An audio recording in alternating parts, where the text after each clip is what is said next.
Então, nós vamos assim, respirando fundo, sentindo a presença dos amigos do plano espiritual maior, aqui ao nosso lado. Eles que torcem pelo nosso crescimento moral e espiritual.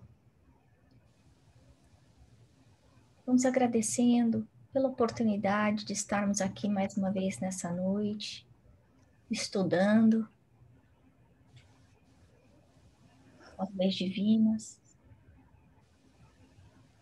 pedindo que esses mentores nos auxiliem, nos protejam, nos inspirem, que principalmente facilitem o entendimento de todos esses ensinamentos que foram deixados por Kardec. Que todos os espíritos que estão nos nossos lares possam ser beneficiados com esses ensinamentos também e amparados de acordo com as suas necessidades. Graças a Deus.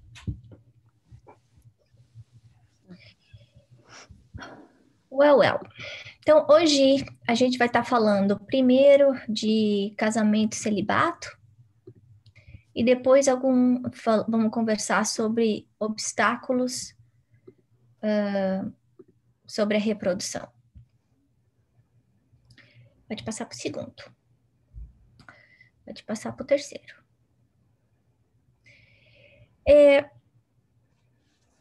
Se a gente começar, eu queria só comentar que quando a gente pensa em casamento, a gente não está só tratando aqui na lei divina, não está sendo colocado em pauta o contrato, que é feito como quase um contrato de sociedade entre marido e mulher. O que a gente está falando aqui é do casamento como união divina, fraternal, como aquele amor em que é dividido entre os parceiros, com respeito, com caridade, diferente do que a gente vê muitas vezes, né? Acontecendo no dia a dia da sociedade com quem a gente convive. E muitas vezes a gente vê que as pessoas tratam o casamento, essa reunião entre dois seres, com muita frivolidade, com muita pequenez, se esquecendo aí da sua responsabilidade e da responsabilidade de um relacionamento a dois, né? Barateando esse relacionamento a dois. Então, se a gente for para o próximo slide.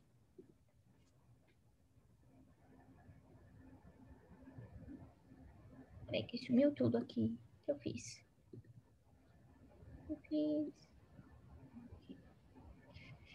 Primeira coisa, a gente vai falar um pouco da visão espírita do casamento.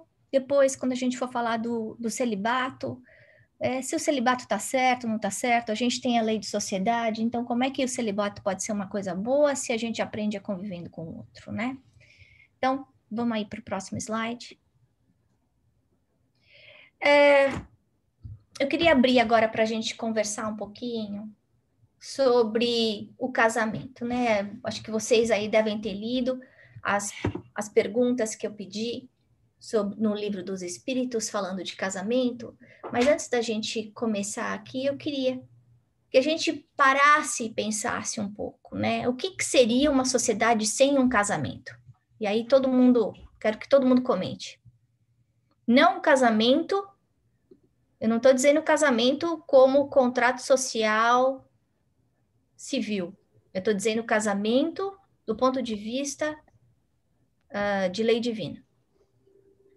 Eu achei interessante no vídeo que você mandou, Ana, no finalzinho eles falaram, um dos vídeos que você mandou, que ele falou assim, né, que Deus não é cartório, nem alguma outra coisa, né? Deus é amor, né? Então, quando fala do casamento, para, né, se juntar, até que, né, fala muito sobre o amor.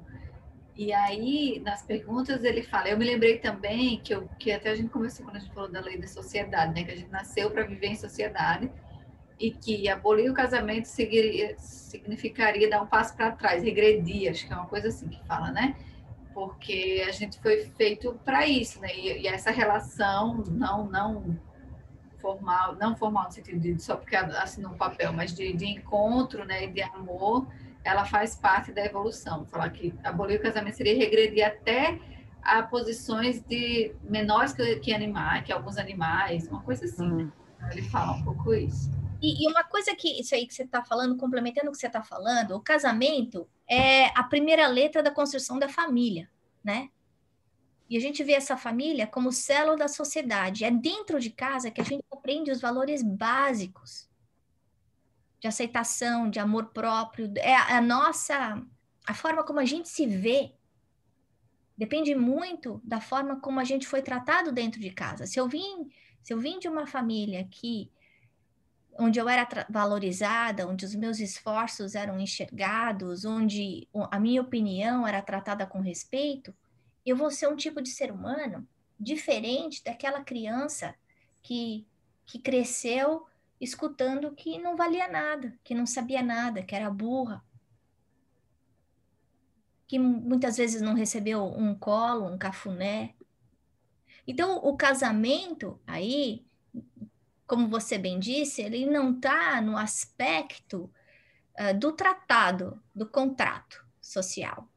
Ele está nesse aspecto como um fundamento, a fundação, na verdade, como berço da família, né?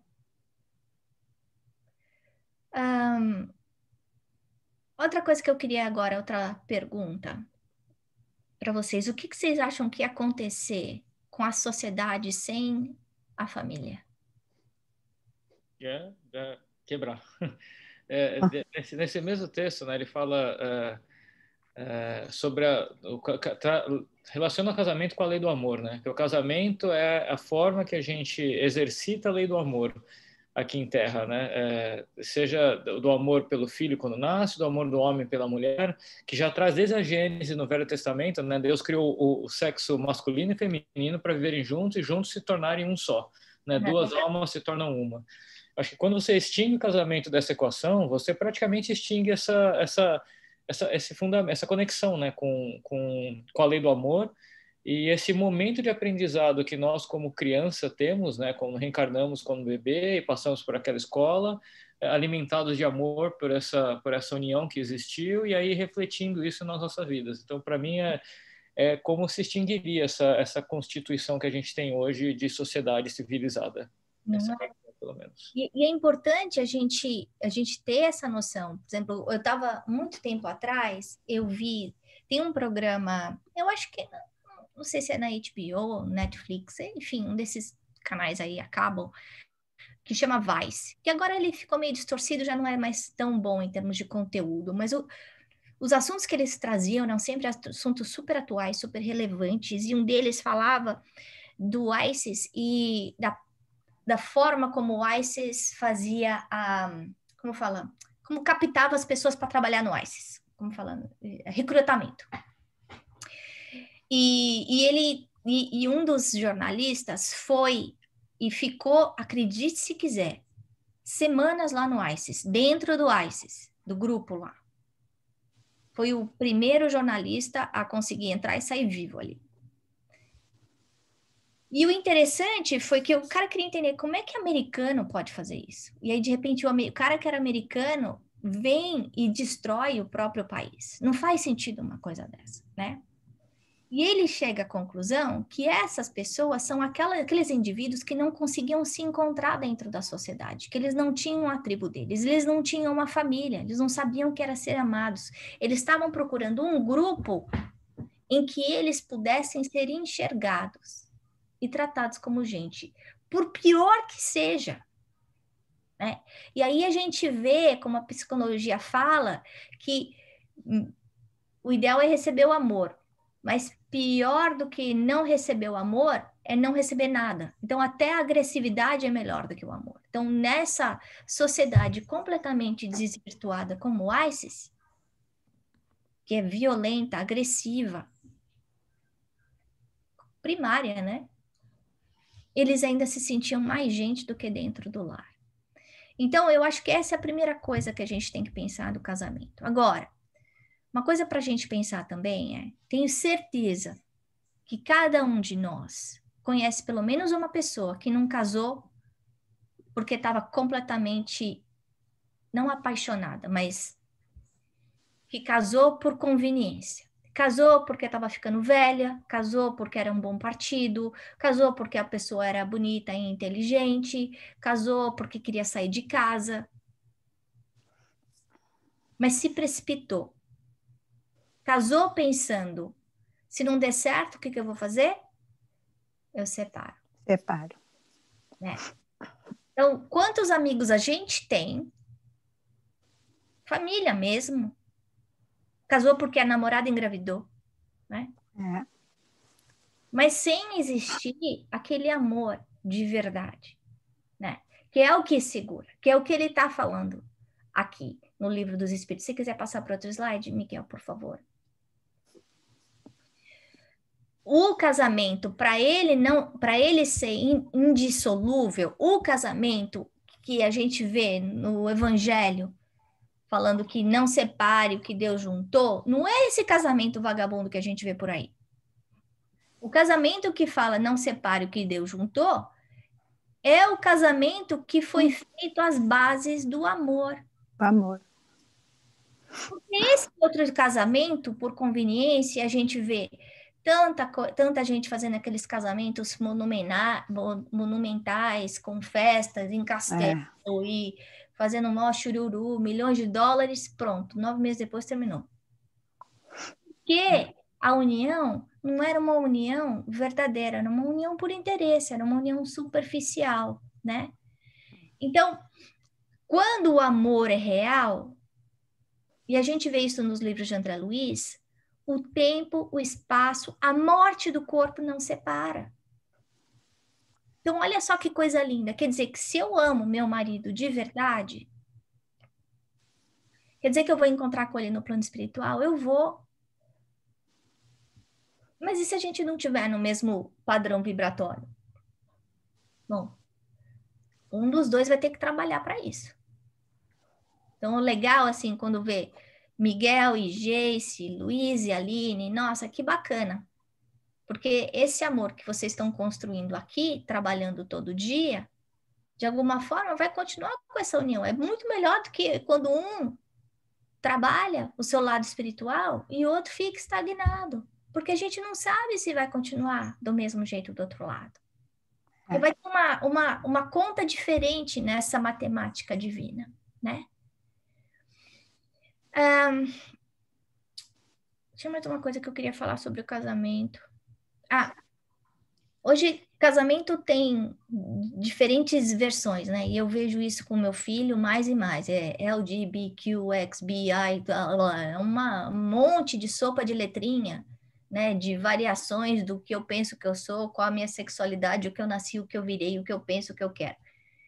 Uma coisa que é importante aqui, que a gente vai falar mais na frente, é que esse amor, o amor real, né? Ele é monogâmico, né? Uma vez eu estava escutando uma palestra do Divaldo, e aí falaram, mas Divaldo, o espiritismo, ele aceita casamento de homem com homem, mulher com mulher? Aí ele falou assim, o que é melhor? O que é certo? É um homem que está casado com uma mulher e ele trai essa mulher com outras tantas, ou essa mulher que está casada com um homem trai? Ou um casal de 2 homens e 2 mulheres onde existe um amor real e fidelidade e respeito? Então, a pureza do amor é que é o mais importante de tudo, né? E aí vem esse lado da doutrina que é muito bacana, que é o lado da gente respeitar a escolha do próximo. Ninguém está dizendo se é certo ou se é errado. O que a gente está querendo dizer é o respeito à decisão do próximo, né? Quando a gente vai para a pergunta 699, ele fala sobre o celibato, né? E muita gente resolve ser celibatário, mas sem ser nem celibatário de verdade, né? Então, ele resolve não casar, chama isso de celibato. Mas continua curtindo a vida como uma criança de 18 anos. Por quê? Porque acha, não, dá muito trabalho ter uma pessoa só, eu não quero me prender a ninguém, a vida é muito curta, eu quero curtir e aproveitar. Isso não é celibato, né? Isso é egoísmo. O celibato que ele coloca aí, ele coloca em duas chamadas. Um é o celibato por egoísmo, então, por conveniência, eu não quero me casar. E o outro é um celibato sacrificial. Então, eu não vou me casar para poder viver, entregar minha vida ao próximo. Então, quando essa escolha de celibato é uma escolha, como se diz? Conscienciosa. Consciente, mas consciente. O que eu queria falar era uma outra palavra que substitui caridosa. Altruísta? Altruísta. Era altruísta que eu estava falando. É uma escolha altruísta. E isso vai bem aos olhos de Deus. Quando a gente pensa num Chico Xavier, quando a gente pensa num Divaldo, quando a gente pensa numa Madre Teresa de Calcutá, né? Que eles acabaram usando o tempo deles, a vida deles, a energia sexual deles, que é a energia criativa que a gente tem, e transformou essa energia para o bem do próximo. A gente está vendo aí esse lado sacrificial, porque viver uma vida inteira sozinho não é fácil, né? Então, vamos para o próximo comentário, para o próximo slide. No livro Consolador, a gente vê sempre que aqui na Terra, e no livro Os Mensageiros a gente vê isso, né? A gente muitas vezes olha para o matrimônio e fica pensando, casei com aquela pessoa, como é que eu não vi esses defeitos? Então, uma coisa que a gente aprende com o André Luiz é que 95% dos matrimônios da Terra são casamentos de resgate. E a gente sempre acha que o nosso vai ser diferente. Então, o casamento de todo mundo é difícil, mas o meu vai ser fácil. E esses casamentos, normalmente, eles são arranjados, definidos no plano espiritual. Então, existe aí um planejamento no plano espiritual, no Ministério da Reencarnação, que você veio do nosso lar, dizendo, você vai casar com tal pessoa. Agora, vamos falar. Então, a Ana estava lá escolhida que ia casar com o Ricardo. Mas, olha, eu pintei e bordei. Esse negócio de casamento não era para mim, não sei o que lá. E aí, numa dessas pintadas e bordadas, eu acabo engravidando do João. E acabo casando com o João. O que aconteceu com o meu planejamento reencarnatório? Bagunçou inteiro. Então, cada um de nós tem um planejamento reencarnatório, compromissos que já foram assumidos quando a gente estava no plano espiritual, mas eu, pelo meu livre-arbítrio, eu posso bagunçar completamente esse planejamento reencarnatório. Outras situações que eu tenho certeza que todo mundo conhece a Maria casou com o João. O João achava a Maria a melhor pessoa do mundo. E, de repente, ele percebe que ela não era nada daquilo. Como é que pode? Aí a sabedoria popular fala que o amor é cego. E ele é cego? Ele é. E essa cegueira do começo, ela vem justamente por essa hipnose que a gente tem no momento do enlace. Porque se a gente visse aquilo que a pessoa é de verdade, porque às vezes a família inteira está vendo que você está amarrando o seu cavalo no poste errado. Todo mundo sabe, menos você. E aí a gente acaba fazendo as maiores bobagens da face da Terra. Por quê? Por causa dessa ligação que existe previamente desse resgate que precisa acontecer entre essas duas pessoas. São esses compromissos que já foram assumidos no passado e que a gente recebe esse véu do esquecimento, essa hipnose da bobeira, e a gente não enxerga, né? Então, é interessante porque quando a gente pensa em casamento e celibato, quem está casado muitas vezes queria estar solteiro e quem quer estar solteiro queria estar casado, né? Então, a gente muitas vezes não está feliz onde é que está. E a gente se esquece que cada uma das situações tem um aprendizado diferente para nós. Um momento diferente para nós. Podemos passar para o próximo slide.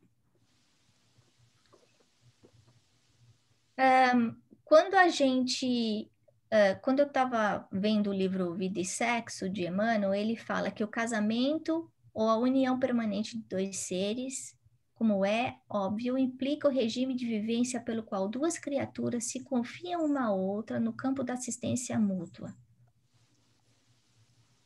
Gente, o casamento é teamwork. O casamento é eu ficar feliz com a felicidade do outro. Eu fazer o outro feliz me deixa feliz. E muitas vezes a gente casa querendo que o outro faça a gente feliz. Quando a gente casa porque a gente está com o pé quebrado, quer que o outro conserte, o casamento vai dar errado, né? Então, para dar certo, existe esse segredo aí, que eu preciso estar pronta para dar mais, dos dois lados. Aí ele continua, essa união reflete as leis divinas, que permitem seja dada ao esposo ou à esposa um companheiro para uma companheira, um coração para o outro, ou vice-versa, na criação e desenvolvimento dos valores para a vida.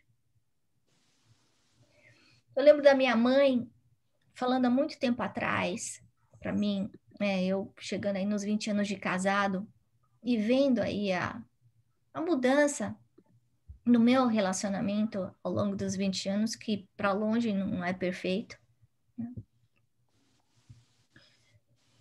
E a minha mãe, eu comentando com ela que não tinha mais aquela paixão do começo, e eu lembro dela falar para mim, mas minha filha, e quem disse que algum casamento tem isso depois de 10, 15 anos? O que fica aí, o casamento, é a amizade. Existe um amor diferente por trás. E eu lembro tanto comigo. Porque eu não tinha esse conhecimento quando eu me casei, que a gente tem que casar com o melhor amigo. Porque é o melhor amigo que fica com a gente, de verdade, né? E muitas vezes a gente vê adultos, amigos, e de novo, eu tenho certeza que vocês conhecem pessoas assim, que aos 40, aos 50, aos 60 anos ainda estão querendo um parceiro, depois de muitos anos, como se fosse aquela intensidade, aquela paixão do primeiro, segundo ano de relacionamento, quando isso não é sustentável, né? E psicologicamente, interessante, a gente vê que mesmo o cérebro não ia aguentar essa quantidade de adrenalina por tanto tempo. Então, existe dentro do casamento essa necessidade do quê? Que a gente aprenda a ser amigo, que a gente aprenda a ser fraterno. É para isso que a gente veio. É para um dar a mão para o outro, né? É sublimar esse relacionamento, porque a amizade vai muito mais além de... Então, o Ricardo tá aí casado comigo, que tem 50 anos. Podia arrumar uma de 25 a hora que quisesse. Tenho certeza. Não precisa nem sair da cadeira dele para arrumar. Então, por que não arruma? Ou por que eu não arrumo? Porque não é isso que é mais importante. Por quê? Porque o bumbum cai, a gente fica com cabelo branco, começa a ter um monte de ruga. E se o amor não é de verdade, o amor acaba. E é isso que o Espiritismo está falando para a gente. É esse o amor. Porque se eu casei por causa do bumbum, se eu casei por causa do dinheiro, a gente sabe que tudo isso é temporário. Vamos para o próximo slide?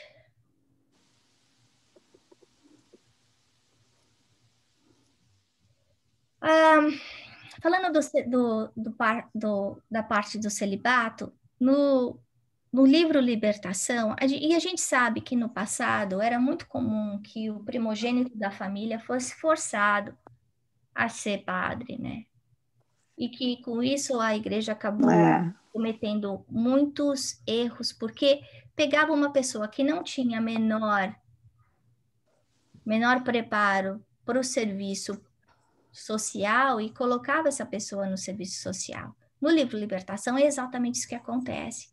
É um livro bem interessante, que de repente pega essa pessoa que tinha tudo para fazer coisas boas, mas em outro lado, de repente é forçado para virar aí, ter um cargo importante na igreja. Por quê? Porque a família era rica e naquela época, ainda depois do século III, que a igreja fica junto com o Estado, eu ter alguém na igreja significava mais poder para mim.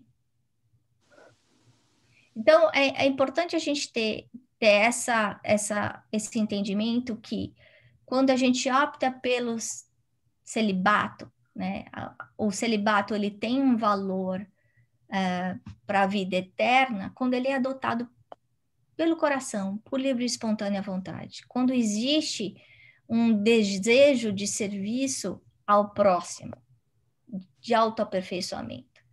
Por quê? Porque no casamento a gente tem que aprender e se aperfeiçoar também, bastante. Um monte de estica e encolhe de o que eu quero versus o que o outro quer, né? Vamos para o próximo slide.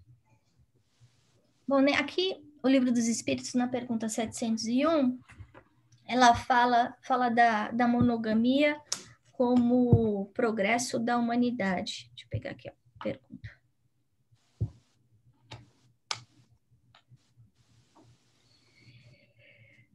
Qual das duas, a poligamia ou a monogamia, é mais conforme a lei da natureza? A poligamia é a lei humana cuja abolição marca o progresso social. Gente, na poligamia não tem como ter amor puro.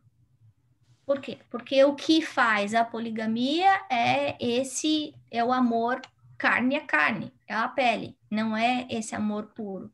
Porque quando eu amo de verdade, eu não quero ferir o outro.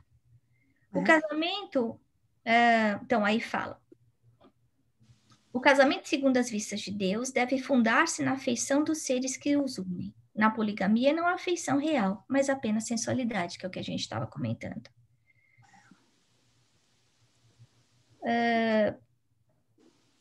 E aí vem a diferença da lei de Deus e a lei dos homens. Por quê? Porque existem ainda sociedades, países, sociedades eu digo, por exemplo, até aqui nos Estados Unidos, onde existem pessoas poligâmicas, ou países como no Middle East, em que a poligamia é aceita. Mas quando a gente percebe que essa verdade ela não é replicada em todos os lugares, é porque essa verdade não é uma verdade relativa, não é uma verdade real. Então, e tem muita gente que acaba olhando, falando, eu só tenho uma esposa, mas eu tenho 5 amantes. Só tenho um marido, mas eu tenho 3 amantes. Ou já tive. Então, quando a gente percebe isso, a gente está vendo que o ponto aqui não é o contrato. O ponto aqui é a ligação, a afeição, o lado moral do relacionamento. Outra coisa que eu me lembro também que a minha mãe falou quando era muito nova, que me assustou muito, que eu acho que eu já comentei com vocês, é que como essa energia sexual, então o que leva à poligamia, a gente sabe muito bem que é o sexo, né? É a energia mais potente que a gente tem aqui no corpo da gente. Eu não sabia, assim, anos atrás, que cada vez que a gente tem um relacionamento sexual, independente, com amor ou sem amor, a gente forma uma ligação com aquela outra pessoa. Então, olha só que loucura. Numa sociedade onde as crianças acabam perdendo a virgindade com 15 e 16 anos, onde hoje nem o ficar não é mais ficar, tem um outro nome agora, porque o ficar demora muito. Então, às vezes fica com várias pessoas na mesma noite e não se sabe mais com quantos teve um relacionamento sexual. O que está acontecendo é que com cada um deles eu fiz essa troca de energia sexual. E eu estou, de alguma forma, me ligando àquela pessoa. Vejam que a ligação não é uma ligação afetiva. É uma ligação afetiva baseada no amor. É uma ligação feita com desrespeito. Então, vai haver um reajuste no futuro. Além da gente saber que o mau uso da minha energia sexual, o que vai acontecer com o meu chakra esplênico? Ele vai ficar desregulado também. A gente já viu isso. Então, se eu como demais, eu bagunço meu plexo solar. Se eu tenho muita raiva, eu bagunço o meu plexo cardíaco. Se eu penso muita besteira, eu bagunço o meu plexo frontal. Se eu tenho uma vida sexual maluca, eu estou desequilibrando o meu plexo esplênico, que é responsável pelos órgãos sexuais. Nos livros de André Luiz, inclusive em um deles, eu acho que é no Missionários da Luz, ele conta o caso de um moço que tinha um problema, né, um addiction, sexual addiction, e ele descreve como bacilos, gente, olha só, bacilos na região sexual dele. Então, pelo nosso desequilíbrio, pela matéria mental negativa, a gente acaba adoecendo o nosso lado sexual, os nossos órgãos sexuais. Agora me diga uma coisa, se pensamento é matéria,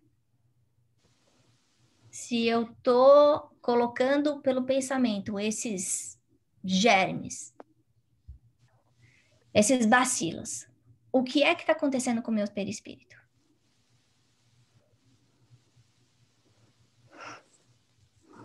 Está absorvendo, né? Está absorvendo.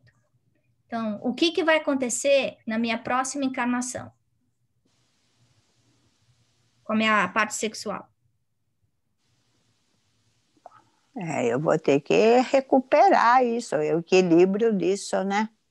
Exatamente. E para recuperar o equilíbrio, daí vem uma consequência que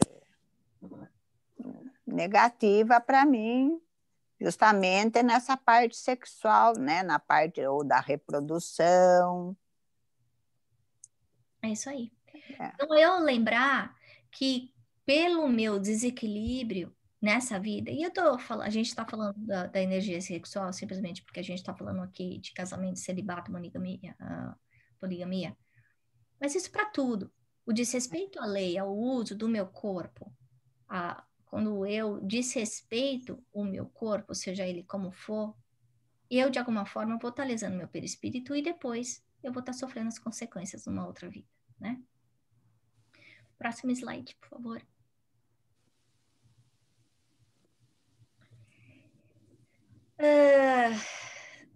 Nosso Lar, ele fala de casamento. O livro Em a Terra e o Céu, a gente vê matrimônio também no plano espiritual. Então, a gente vê que para esses relacionamentos onde existe a pureza, eles continuam. Aí uma pergunta que ninguém fez para mim nos comentários foi, mas e se eu tive 2 esposas ou se eu tive 2 maridos? Quer dizer que eu vou chegar no plano espiritual e vou ter 2 também? Como é que é, pessoal? Eu não vou ter 2, né? Mas eu posso me encontrar e ter um entendimento melhor com aquele marido que foi mais afim comigo, né? Eu vou encontrar, provavelmente com os 2, como você falou, mas o relacionamento vai ser com aquela pessoa onde existe amor puro. Onde havia afinidade mais. Se eu casei 5 vezes e não gostei de ninguém, não vai fazer diferença nenhuma. né? Mas a gente vê, inclusive, em alguns dos casos em que a primeira esposa era o grande amor e a segunda fica lá meio como se fosse uma filha, né, do casal. Mostrando mais uma vez que é só através da afinidade real que essa união edificada continua no plano espiritual. É. Que é o ponto da gente, né? É o que a doutrina chama de laços de afeição real. É. Porque você pode casar 2 vezes, 3 vezes, mas não ter esse vínculo de afetividade. E o que une de verdade as almas é o amor. Então, aqueles que mais se amarem é que continuarão juntos. É. Ana, posso fazer uma pergunta rapidinho? Vamos? E a minha pergunta, na verdade, é o oposto disso. Talvez a gente se encontre espiritualmente com aquele que realmente a gente tem mais afinidade, o amor. Mas o que eu sempre fico me perguntando é se nas próximas reencarnações a gente não tem que encontrar aquele outro que não, que de alguma forma foi um casamento dolorido, que de alguma forma trouxe rancor para as duas pessoas, que de alguma forma trouxe uma coisa mal resolvida. Se isso depois, na próxima, eu não vou ter que resgatar de alguma forma, sabe? Pois é, e às vezes Deus, dentro da sabedoria, ele não manda como esposa, como marido, ele manda como filho. Isso, é. Manda como... Pois é. E aí, quando a gente tem aqueles filhos que aprontam e fazem um absurdo com a gente, gato e sapato, a gente não entende por quê. É. Ao mesmo tempo, a gente muitas vezes tem filhos que a gente pensa, puxa, esse meu filho me entende melhor, ou essa minha filha me entende melhor do que a minha esposa ou meu esposo. Por quê? Por causa dessa afinidade, né?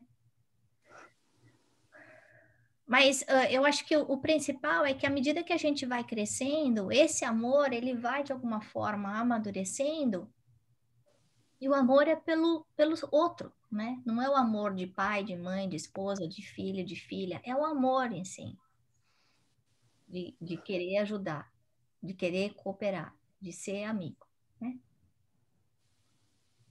Alguém mais quer fazer algum outro comentário antes da gente passar para a próxima parte?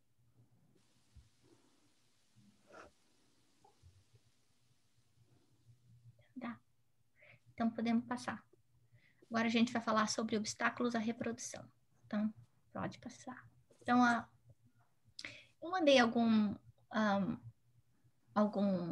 uns 2 vídeos para vocês assistirem, porque esse é um assunto delicado, né? E a gente tem que lembrar que o acaso não existe. Pode passar para a próxima, por favor. Que o acaso não existe. Então, a gente conhece casos onde as pessoas não querem ter filhos e têm filhos, e a gente conhece muitos casos de pessoas que querem ter filhos e têm. Não tem. Agora, a gente tem que lembrar que a base de tudo isso é o quê? A lei de ação e reação. Né? Então, a primeira coisa é, a gente pode limitar a reprodução? A gente pode. Mas a gente pode usar, se não fosse para a gente poder ter esse artifício, Deus não teria dado a ferramenta, né? Então, uma das perguntas que fizeram para mim foi, então, e aí? Então, eu posso tomar anticoncepcional? Eu tenho que lembrar? Pode, sem abuso. Agora, eu tenho que lembrar que tudo que eu estou fazendo para o meu corpo, de alguma forma, eu vou estar afetando o meu lado perispiritual.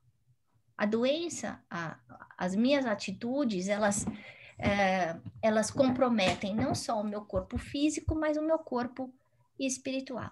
Então, peraí, eu fiz uma cirurgia de ligamento de trompas. O que aconteceu? Eu modifiquei o meu perispírito. Putz, mas eu não sabia quando eu fiz. Então, a sua culpa vai ser menor. Mas de qualquer jeito... Ignorava. Mas, de qualquer jeito, eu tô sabendo que agora que isso, de alguma forma, está danificando. Porque a gente tem que lembrar que todas as mudanças que a gente faz no nosso corpo vão estar sendo refletidas depois. Poxa, mas eu fiz isso porque eu não podia ter mais filho. Eu não ia dar conta, ou meu casamento estava acabando, ou qualquer outra Deus sabe, e não cabe, o ponto da gente aqui não é julgar, não é apontar, faz isso ou faz aquilo, pode ou não pode. Deus sabe direitinho o que é que a gente precisa, o que é que a gente fez, as nossas intenções, né? E a gente vai levar dentro da nossa consciência aquela verdade, para saber, não, eu fiz isso por egoísmo, eu fiz isso por orgulho. E essa fonte inicial, esse sentimento inicial, é o que é importante. Agora, imagina, eu uso todos os tipos de formas de evitar uma gravidez, simplesmente porque eu quero poder fazer o que eu quiser, a hora que eu quiser. Então, aí a gente está falando, mais uma vez, de promiscuidade. Aí o aspecto aí ainda complica um pouquinho mais, porque eu estou barateando o meu corpo, eu estou desequilibrando o meu plexo da energia. Centros de força, né? Uhum, sim. Podemos passar para o próximo. Eu posso fazer um comentário? Pode, faz. Quando a misericórdia divina permite que surja a pílula e os outros métodos anticoncepcionais com o progresso natural da medicina, é porque tem mais lógica o respeito à vida em vez do aborto. Então, nós, com o nosso livre-arbítrio, podemos escolher se não queremos ter filhos, se queremos um, se queremos dois, se queremos 10. O que a doutrina diz é que a gente deve ter os filhos que a gente sabe que vai conseguir educar, orientar, cuidar direitinho.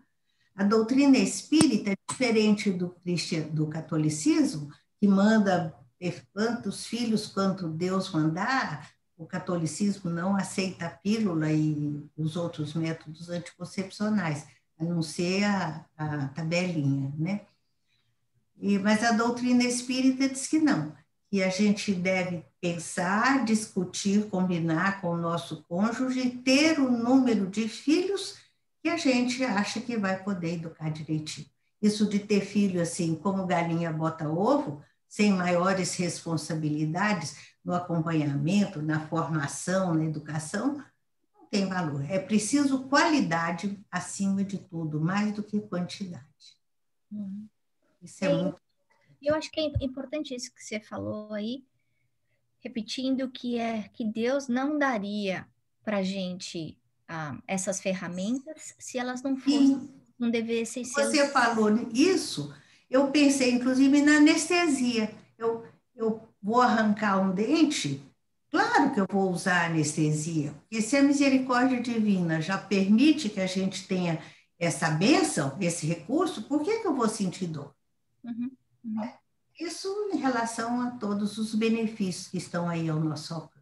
E eu acho que isso volta de novo à outra lei, né? Da gente saber respeitar os limites da natureza e não abusar. Quando a gente usa essas ferramentas para o nosso bem e o bem da nossa família, tá tudo certo. O problema é o abuso, né? Então, e ter a consciência, né? A gente, a próxima aula vai estar falando do aborto e a gente sabe que o aborto a gente não tem o direito de tirar a vida de ninguém, que a partir do momento da concepção já existe o bebê, né? Então, apesar dele ainda estar milimétrico, ainda já existe. A conexão com o espírito é feito logo depois da concepção. E então, ter esse lado da consciência de que se eu tomar uma pílula do dia seguinte, eu vou estar matando um ser humano. Se eu fizer um aborto depois de 2, 4, 6 semanas, eu vou estar matando um ser humano. Né? Então, aí nesse aspecto, o que é melhor? Né? É melhor eu me prevenir ou é melhor eu abortar? Né? Então, a resposta fica fácil. Mas esse limite da reprodução, eu quis trazer essa pergunta para a gente só pensar que a gente não pode abusar dessa lei, né? Se for pensar como aconteceu na China há anos atrás. Não, todo mundo só pode ter um filho, quem não tiver, quem engravidar de novo, mata o filho. Isso é um abuso. Isso é um desrespeito à natureza. A gente está limitando a reprodução. Agora, uma das coisas que a gente vai discutir já é, limitando essa reprodução, o que faz com a encarnação? O que faz com a lei do progresso? Então, a gente sabe que a gente progride aqui, né? Vamos para o próximo slide, Miguel, por favor. Aí, o Rodolfo Caligares fala do controle da natalidade, que está muito alinhado com o que a gente já falou, que é esse aspecto de ser feito baseado no amor e no respeito. Então, não é pelo lado material, não é porque eu não quero mais ter filho porque o peito vai cair. Não, não é isso. Não quero ter mais filho porque senão eu não vou poder continuar indo nas minhas baladas. Não, isso tá errado. Então, o ponto é a gente olhar para essa ferramenta como uma ferramenta para que a gente consiga viver melhor, como a mãe falou, né? Então, pensando no amor, não nesse amor que não é amor, né? Transitório, pequeno, sensual, e sim olhando para o amor como a fórmula divina de vida, né? Próximo slide, por favor. Então, isso aqui queria fazer reflexão em grupo para a gente, esses últimos 10 minutinhos. A primeira coisa queria que vocês comentassem sobre a lei de reprodução, livre-arbítrio e reencarnação, primeira coisa.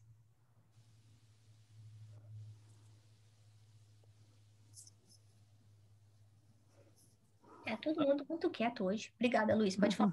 Eu ia falar que ontem eu tive uma discussão acalorada com a Aline aqui sobre o tema da questão da reprodução, né? Porque quando você lê a pergunta 693, ela é muito clara. Depois na apostila do ESG também.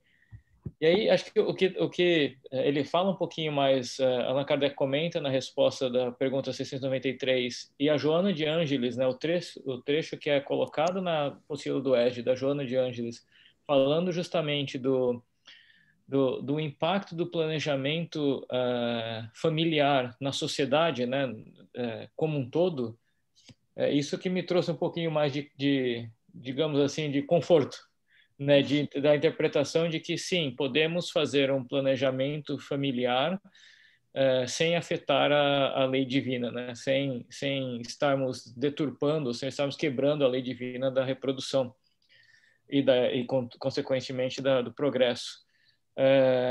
E aí é interessante, né, ver o quão tênue essa linha, né? Porque mesmo Allan Kardec na resposta ele deixa aberto, né? Que aí acho que vai com o livre-arbítrio e vai com o fato também da nossa evolução moral, né? De onde a gente quer, de onde nós estamos, o que nós queremos e como nós passamos por essa existência, né?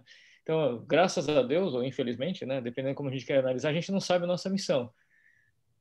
Mas normalmente o que todos os textos que eu li, enfim, e também numa das palestras que você colocou o link hoje falam sobre isso, um casamento, um casal pressupõe-se que é o pressuposto para um berço de uma reencarnação, né? É o primeiro passo para ter uma reencarnação.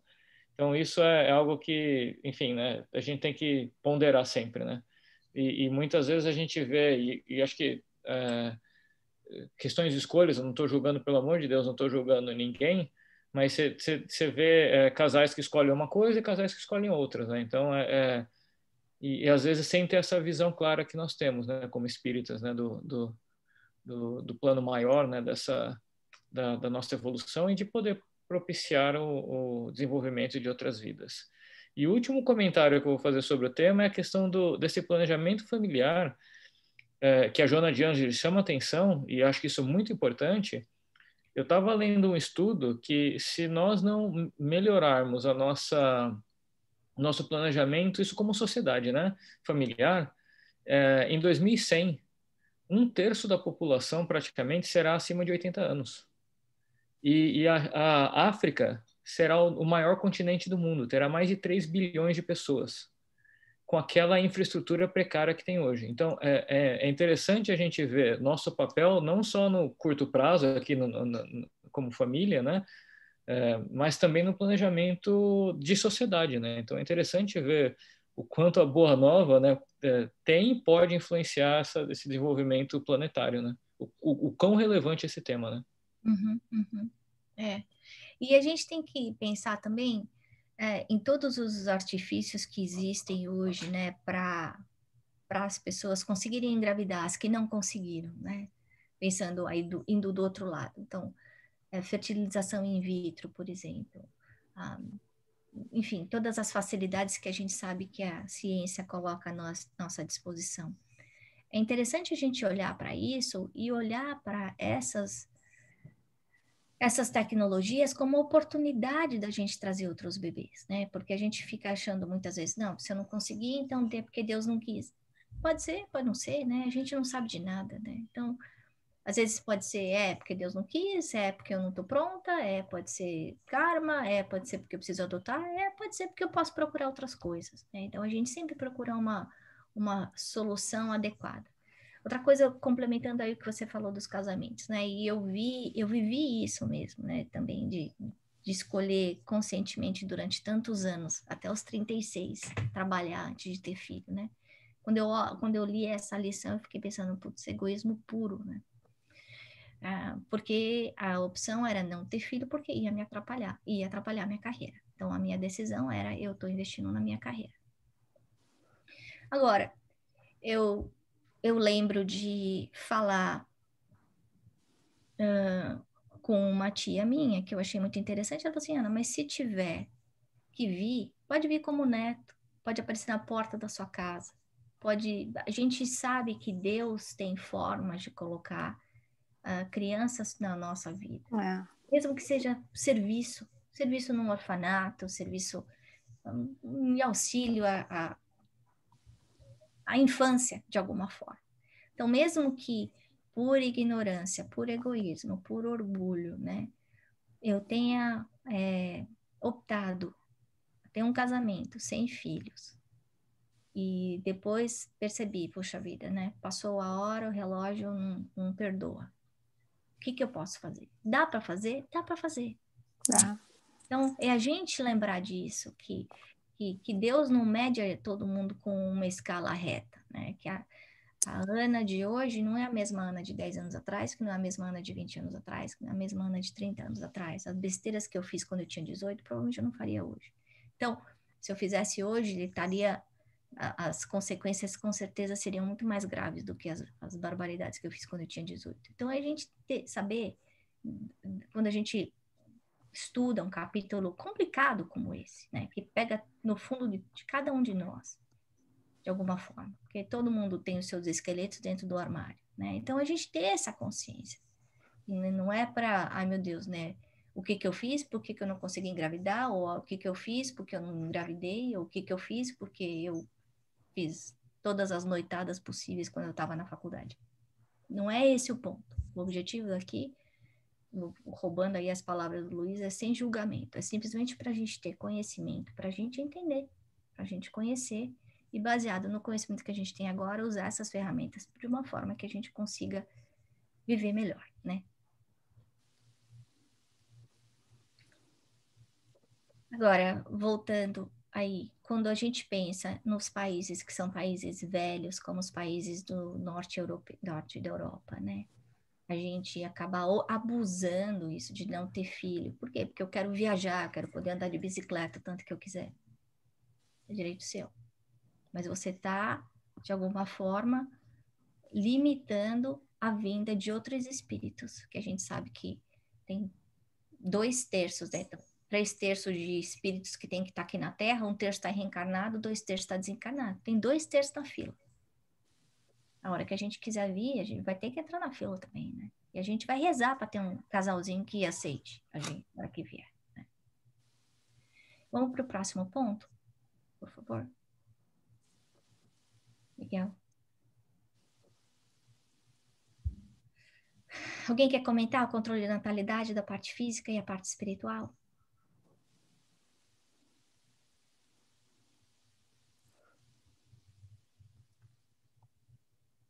me vem uma coisa assim, que a parte física a gente pode deter, né? Assim, parar e tomar a forma de segurar, mas a espiritual, o que está planejado, não, de repente, assim, não dá para refazer. Acho que um commitment que a gente teve no passado, se a gente bloqueia a parte física, né? A parte do não querer ter, vai ficar aquele compromisso espiritual ali, né, pendente. Me vem um pouco disso, assim, você dá para... O controle físico é mais consciente, mas de repente a parte espiritual tá ali, você tá pode estar acumulando uma dívida aí com alguém, que de repente você se comprometeu a receber e não...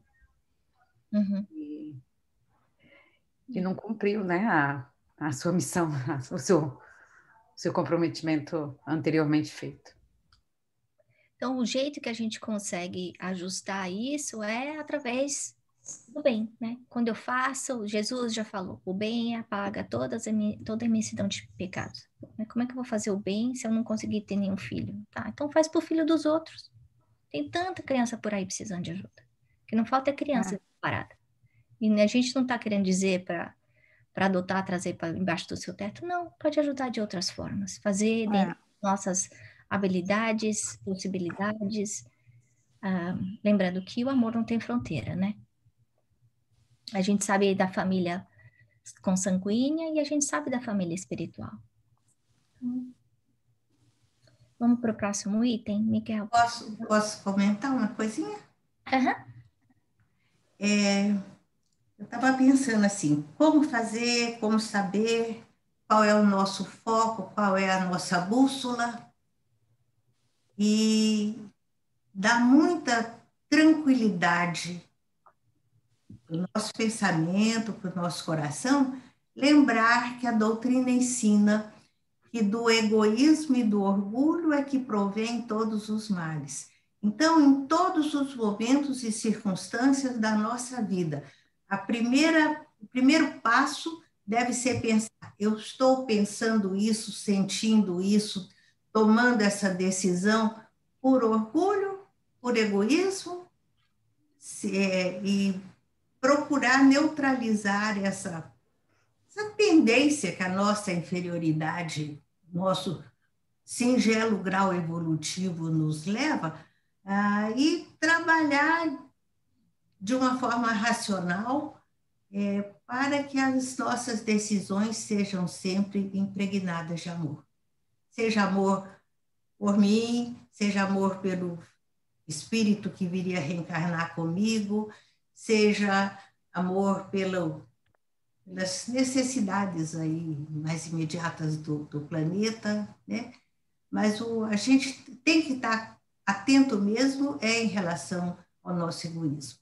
Como a Ana falou ainda há pouco, que o móvel da minha decisão não seja só porque eu quero ter tempo para mim, eu quero ter tempo só para fazer o que eu gosto, não quero me preocupar com o outro. É evidente que essa criatura está fechada na concha do egoísmo. Não aprendeu, não entendeu ainda o seu papel de co-criador, de colaborador de Deus da criação. A gente já bateu 8h30, que é sobre reprodução e promiscuidade. Eu acho que a gente já bateu bastante nessa tecla, né? A gente lembrar aí da pureza da energia sexual. A gente sabe que os livros de Chico Xavier, ele descrevendo, né, que vinha a energia sexual e ela era derivada para ele conseguir ter toda a energia necessária para escrever essas maravilhas que a gente tem ao nosso alcance. Então, é a energia criativa das artes, é a energia criativa que nós podemos construir qualquer coisa. E que é para isso que ela precisa ser usada. Né? Bom, era isso que eu tinha para apresentar para vocês. Obrigada. Quem quer fazer a prece final? Eu posso fazer. Eba, então vamos, Dona Odete. Senhor, Deus nosso Pai, Jesus nosso Mestre, todos esses espíritos que estiveram conosco durante esta aula. Nós queremos agradecer a todos pelas intuições que foram dadas, a Ana, as palavras que ela direcionou